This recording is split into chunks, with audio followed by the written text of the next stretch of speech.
തിലകാഞ്ചിതത്തെ ഒരുകക്കൊടിയുടെ ഇടയിൽ നീ സമർപ്പിച്ചു. ഈ സമയത്ത് ഭഗവാന്റെ കുഞ്ഞു കണ്ണുകളെ നമുക്ക് കാണാൻ കഴിയും. ആ കണ്ണുകൾ സൂര്യനാണ്, മറ്റൊന്ന് ചന്ദ്രനാണ്, മൂന്നാമത്തത് അഗ്നിയാണ്. സൂര്യചന്ദ്രനും അഗ്നിയും കണ്ണുകളായിട്ടുള്ള എൻ്റെ ഗണേശ്വരൻ എനിക്ക് സൗഭാഗ്യം പ്രദാനം ചെയ്യണമെന്ന് പ്രാർത്ഥിക്കുക. എൻ്റെ ദേവതയുടെ അരികൾ തെക്കിനിയിൽ അംഗഗണേശ്വരനായി വിലസുന്ന ഗണപതി നീ എനിക്ക് അനുഗ്രഹം പ്രദാനം ചെയ്ത് നൽകണം എന്ന് പ്രാർത്ഥിക്കുക. ഭഗവാനെ മനസ്സിലേക്ക് ഓർത്തപ്പോഴും ആ കണ്ണുകൾക്കൊരു പ്രത്യേകതയുണ്ട്. പ്രപഞ്ചത്തിൻ്റെ സൃഷ്ടിയിൽ കണ്ണുകൾ അടയ്ക്കാത്തൊരു ജീവി എന്നുള്ളത് മത്സ്യം മാത്രമേ.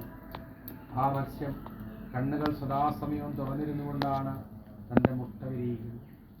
ആ മത്സ്യം തൻ്റെ കുഞ്ഞുങ്ങളെ നോക്കുന്നത് കണ്ണുകൾ അടയ്ക്കാതെ. അങ്ങനെയുള്ള ആ കണ്ണുകളാണ് സാക്ഷാൽ ഗണേശ്വരൻ്റെ കണ്ണുകൾ.